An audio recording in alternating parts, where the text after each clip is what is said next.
سر آپ نے نا بڑی ڈیٹیل میں اور بڑے ہی میننگ فل وے میں سارا کچھ ایکسپلین کر دیا، جنگوں کے سال کون کون سے ہو گئے، کیا کیا کانسپریسی تھیوریز کی گئیں، اور کس طرح سے ان کانسپریسی تھیوریز کو جو ہے یا کہہ لو کہ جو شیطانی قوت ہے ان کی سازشوں کو اللہ نے ناکام بنایا۔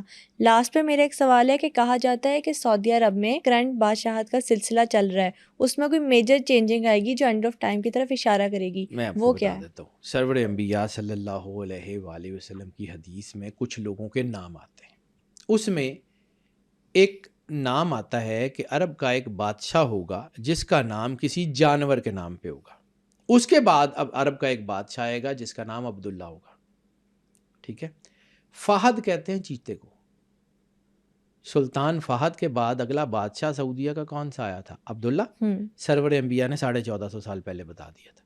اس کے بعد اگلی کہانی جہاں سے یہ ٹوسٹ ہے اس پورے نظام کا، تو یاد رکھیے گا اس حدیث کے لفظ ہیں، کچھ لوگ اس کو ضعیف حدیث قرار دیتے ہیں، لیکن جس طرح کے وہ معاملات ہو رہے ہیں نا، مجھے وہ ضعیف نہیں لگتی۔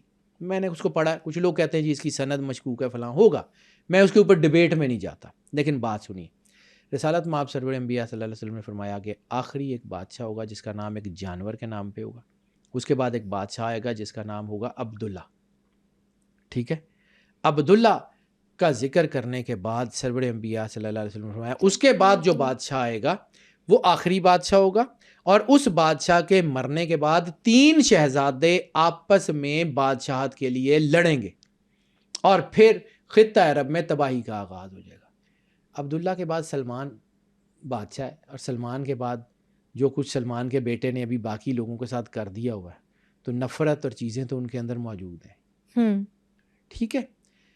سلمان کے بعد اگلا بادشاہ چننے کے لیے جب یہ چیزیں ہوں گی تو پھر وہاں سے تباہی کا آغاز ہوگا۔ مجھے تو یہی لگتا ہے، آگے اللہ کی مرضی یہ ہوتا ہے یا نہیں ہوتا، یہ اللہ کے ہاتھ میں، وہ بدل دے۔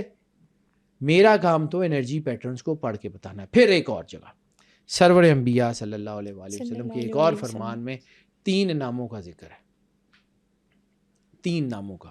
خطہ عرب میں سے ایک ملک عراق کا نام بھی آتا ہے بعض اوقات، کہ وہاں 3 بادشاہ ہوں گے جن کے ناموں کے ساتھ عبدل ہوگا، ٹھیک ہے۔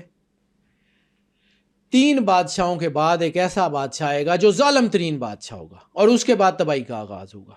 یہ حدیث موجود ہے۔ پھر کچھ لوگ اس کو کہتے ہیں کہ جی یہ ضعیف حدیث ہے، تو ہوگی، لیکن اگر آپ اٹھا کے دیکھیں، عبد الکریم، پھر عبد الکریم، پھر جمال عبد الناصر، پھر صدام، پہلے بھی عبد الکریم، پھر دوسرا بھی عبد الکریم عراق کا بادشاہ، پھر جمال عبد الناصر، جمال عبد الناصر کے بعد تینوں کے نام میں جمال عبد الناصر کے بعد پھر صدام حسین، ظالم ترین بادشاہ، پھر تباہی، امریکہ آ گیا۔ کیا آپ ان کو کوریلیٹ نہیں کر سکتے؟ آپ اپنے دین کو کیا سمجھتے ہیں؟ کیا سرور انبیاء صلی اللہ علیہ وآلہ وسلم بادشاہ کونین مدینۃ العلم، ان کی زبان اطہر سے نکلنے والے لفظوں پہ آپ کو شک ہے؟ کیا آپ کی ہیپننگز اس کو سیکنڈ نہیں کر رہی؟ پھر ایک اور چیز جو بڑی اہم ہے، جہاں یہ مجھے ایک نقطہ ہے، یہ میں آپ کو بتانا چاہ رہا ہوں۔ اتک، میں نے کہا تھا 2 لفظ ہیں جن کا ذکر سرور انبیاء صلی اللہ علیہ وآلہ وسلم کی حدیث میں، ایک اتک جس کو اٹک کہہ لیں، دوسرا ہے باستان۔ ایک علاقے کا ذکر ہے جس کا نام ہے باستان۔ باستان کے بارے میں 2 چیزیں ہیں کہ اینڈ آف ٹائم کی جو چیزیں ہیں وہاں پہ ایک بڑی جو ہے نا وہ کالونی بنے گی، یہ بہت بڑا قلعہ بنے گا، maybe it's Boston, maybe مفروضے کے طور پہ maybe it's Boston, and maybe اندر تھیوری جو مجھے میرے دل کے قریب لگتی ہے، دوسرا ہے کہ کہیں کوئی لکھنے میں کوئی غلطی ہو گئی، باستان نہ ہو پاکستان ہو، کاف رہ گیا ہو۔ یس، لکھنے میں کسی مینوسکرپٹ میں کہیں وہ کاف رہ گیا ہو، لکھنے میں وہ پاکستان کی جگہ باستان لکھا گیا ہو، مے بی اٹس پاکستان۔ اب یہ پاکستان کیوں؟ یہ میں آپ کو کہہ رہا ہوں کہ میرے دل کے قریب لگتی ہے۔ کیوں؟ سرور انبیاء صلی اللہ علیہ وآلہ وسلم نے اگر اٹک کا ذکر کیا ہے نا، اٹک کا ذکر کیا ہے، اور پھر ایک اور حدیث ہے سرور انبیاء صلی اللہ علیہ وآلہ وسلم خانہ کعبے کے دروازے کے سامنے کھڑے ہیں. سرکار ختمی مرتبہ مسکراتے ہیں تو صحابہ کرام نے پوچھا یا رسول اللہ مسکرانے کا سبب کیا؟ فرمایا مجھے اپنے پیچھے سے ٹھنڈی ہوا آتی ہے, مجھے لگتا ہے وہاں اسلام کا قلعہ تعمیر ہوگا. خانہ کعبے کے دروازے کے بالکل سامنے نقشے پہ سیدھی لائن لگائیں, پہلی بندرگاہ کراچی ہے, پہلی بندرگاہ کراچی پڑتی ہے خانہ کعبے کی سیدھ میں.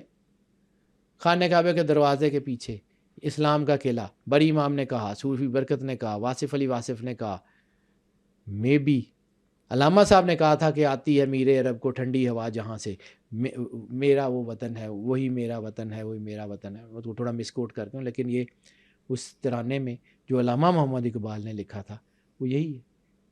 اب انڈیا اس وقت جوائنٹ ہندوستان تھا, پاکستان نہیں تھا, ٹوٹ گیا, لیکن ہو سکتا ہے یہ خطہ جو ہے یہ کہیں کسی اور جگہ کسی اور علاقے کا حصہ ہو سکتا ہے یہاں امام مہدی علیہ الصلوۃ والسلام کا قلعہ بننا ہو سکتا ہے یہاں سے عیسیٰ علیہ السلام کی فوج نے آنا ہو سکتا ہے وہ جو باستان ہے وہ بوسٹن ہو, بوسٹن سے مسلمان اکٹھے ہو کے نکل آئیں.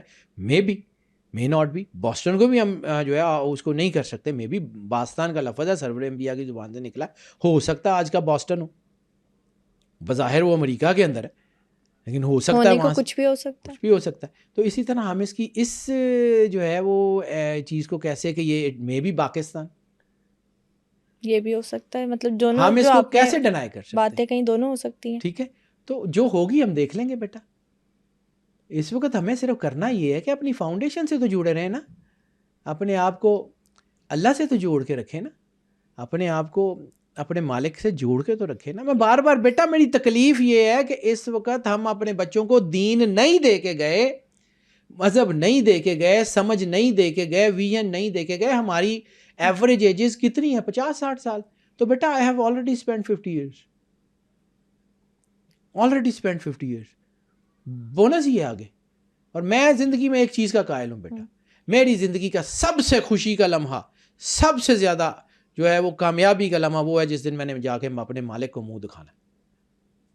مولا علی اکبر علیہ السلام کا فرمان ہے کہ اگر ہم حق پہ ہیں تو اس سے کوئی فرق نہیں پڑتا ہم موت پہ حملہ کریں یا موت ہم پہ حملہ کرے, اس سے کوئی فرق نہیں پڑتا.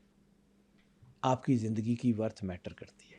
اگر آج ہم لوگ اپنے بچوں کو یہ دین نہیں نہ دے کے گئے, اپنی اساس نہیں نہ دے سکے, اپنی میراث نہیں نہ دے سکے, اپنی فاؤنڈیشن نہیں نہ دے سکے, تو بیٹا 2 یا 3 جنریشنز سب وائپ آؤٹ ہو جائے گا, سب کچھ ختم ہو جائے گا. دوسری یا تیسری جنریشن کے بعد کچھ نہیں رہے گا. ہمارے بچوں کو دین سے ڈیلیبریٹلی دور کیا جا رہا ہے, اور پوری دنیا کا یہ چیزیں جو ہے ہمیں ان سے دور کر رہی ہیں, ہمیں وہاں اس طرف بھیجا ہی نہیں جا رہا, بلکہ ہمارے اپنے دین کے اندر اس قسم کے, مطلب میں بعض اوقات بڑا غلط لفظ بول جاتا ہوں لیکن they are clowns, some of them are really, مطلب وہ اس قسم کی باتیں کرتے ہیں کہ دنیا اس کے اوپر ہنستی ہے کہ یار ایک کس قسم کا دین ہے. یعنی سرکار ختمی مرتبہ سرور انبیاء صلی اللہ علیہ وآلہ وسلم نے اپنا تعارف کرایا نا مدینۃ العلم والی بابوا, او ٹیچر انما بعثت معلما, مجھے استاد بنا کے بھیجا گیا. ٹھیک ہے, لمکارم الاخلاق سرکار نے اپنا تعارف کرایا کہ مجھے اخلاق کی تعمیر کے لیے تکمیل کے لیے بھیجا گیا. اس کی امت کا یہ حال ہے,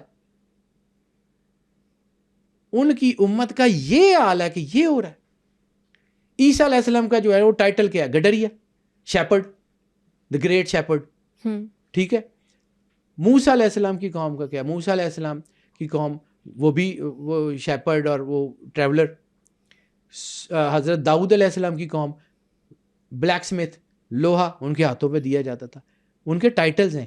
ان کی قوموں کا یہ حال ہے کہ وہ پوری دنیا کو کیپچر کر چکی ہیں, اور ہم جس کی امت ہے, جس کا کلمہ پڑھتے ہیں, جس کی میراث دین ہے, جس کی میراث علم ہے, جس کی میراث اخلاق ہے, ہم اس سب سے آ رہی ہے.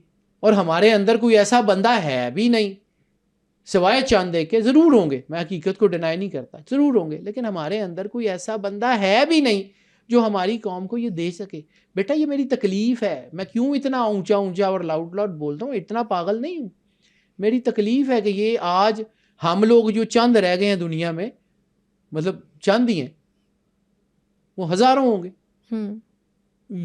اس سے زیادہ نہیں ہوں گے، ہزاروں میں ہوں گے، لاکھ 1.5 لاکھ ہوں گے چلیں پوری دنیا میں، جن لوگوں کو تھوڑی بہت دنیا میں سمجھ آتی ہے اور وہ بات کر سکتے. یہ بندے مر گئے، اگلی نسل اس سے کم ہو جائے گی، اس سے اگلی نسل وائپ آؤٹ ہو جائے گی، ککھ نہیں بچے گا، کوئی نام لینے والا نہیں بچے گا. آج اگر اسلام دنیا کا سب سے زیادہ جو ہے وہ کنورٹڈ ریلیجن ہے کہ دنیا کنورٹ کر رہی ہے، کل کو یہی سب سے کم ہو جائے گا. ہمیں اپنے آپ کو سمجھنا پڑے گا، ہمیں اپنی فاؤنڈیشن پہ کھڑا ہونا پڑے گا، ہمیں اپنے دین کی حفاظت کرنی پڑے گی، ورنہ ہم کہیں کے نہیں رہیں گے.